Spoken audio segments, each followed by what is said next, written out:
It was the year 1994 and the first day of spring. My mother, my dad, my dogs and I, we decided to go on a walk while my mother got ready for the day's events planned ahead. When we had returned home though, everything in my life had changed from that moment on.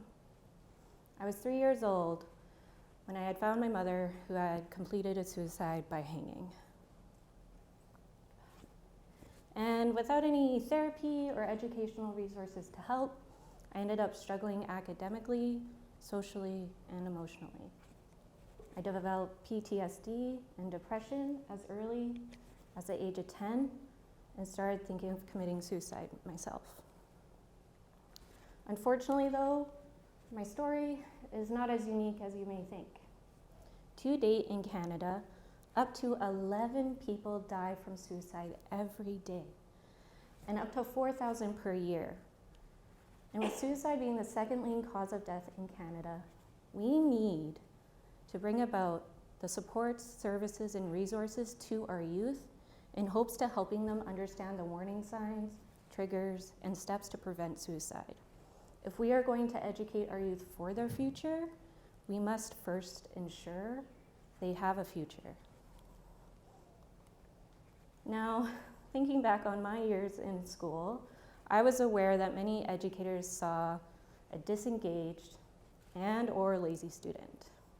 And when it came to applying myself academically, some thought I might have a learning disability. Well, I'll tell you what, I was disengaged, and to some degree, sometimes lazy. But not because I wasn't trying, but because I was dealing with the after effects of a trauma I didn't know how to cope with.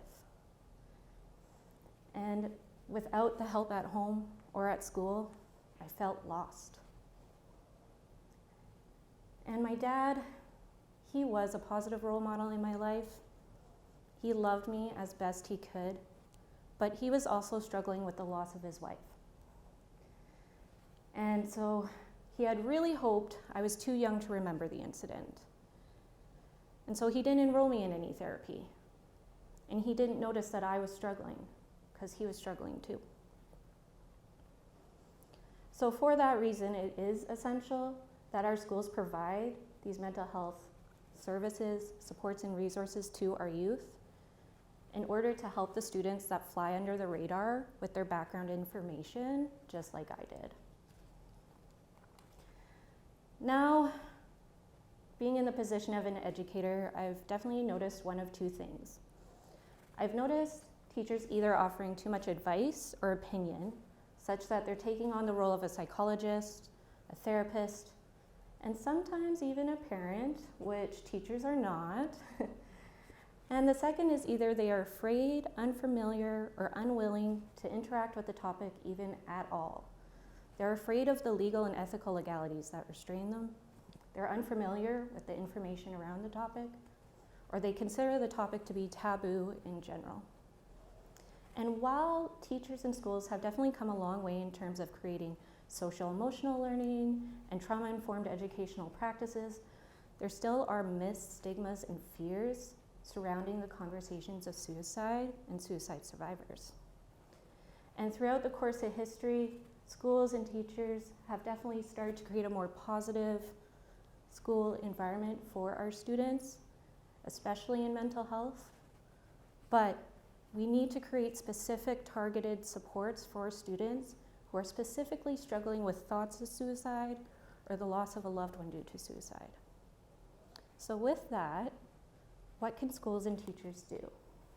So I came up with the foundations of this idea called PALS. And it first starts off with providing resources, which sounds easy enough, but we need to create resources that are universal, so good for everyone, like mental health resources, but also targeted, specific for those people who are going through suicidal ideation or loss of a loved one due to suicide. The next is we need to make them visible and easily accessible. So we need to put these types of resources, even a poster on the bathroom stall saying, feeling depressed, call this number. We need to be able to do that for our students. Some resources that I would suggest are things like MORE, which is more specific for educators, SPRAM, which would be great for parents and teachers, and #BeTheOneTo.com.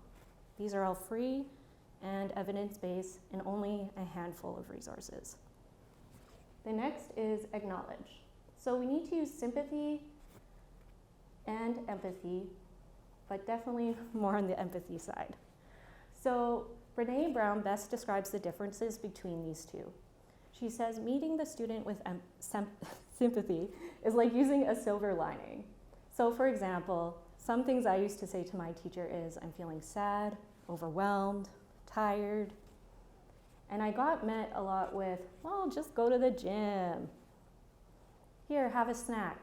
Or my favorite one, go get some sun. Got that all the time. When what I really wish they would have said is, I understand, or it's okay to not be okay.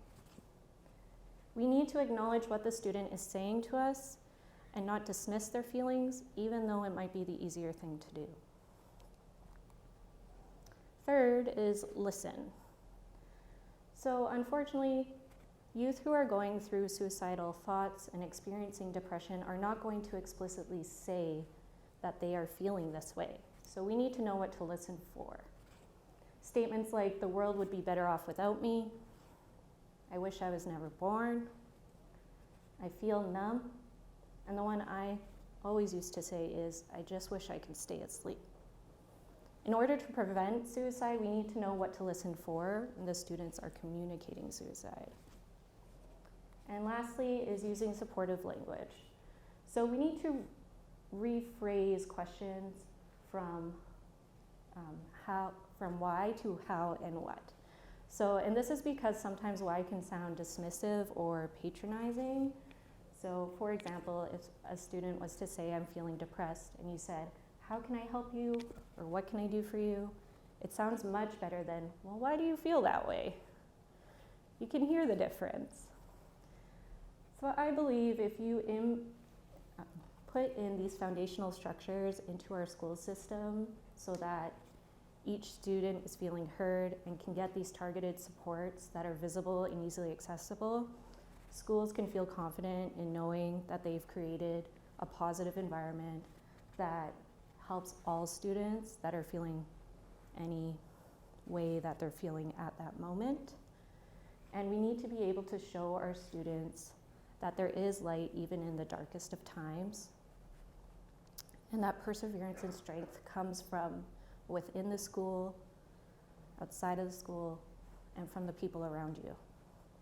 But the most important thing we can do is to keep the conversations of suicide going. So with that in mind, what changed for me? Well, the relationships around me became open and willing to talk about my history and the topic of suicide, and they were supportive. I was able to get access to resources that I never had access to before in my middle or high school years. So now I'm able to manage my depression in a healthy way, even though I still struggle with it. So in the end, what I bring to you is being a suicide survivor is really hard to talk about and to let people know. But in the end, once you are able to start talking about it, the healing can begin. So let's keep the conversation of suicide alive and well. Thank you.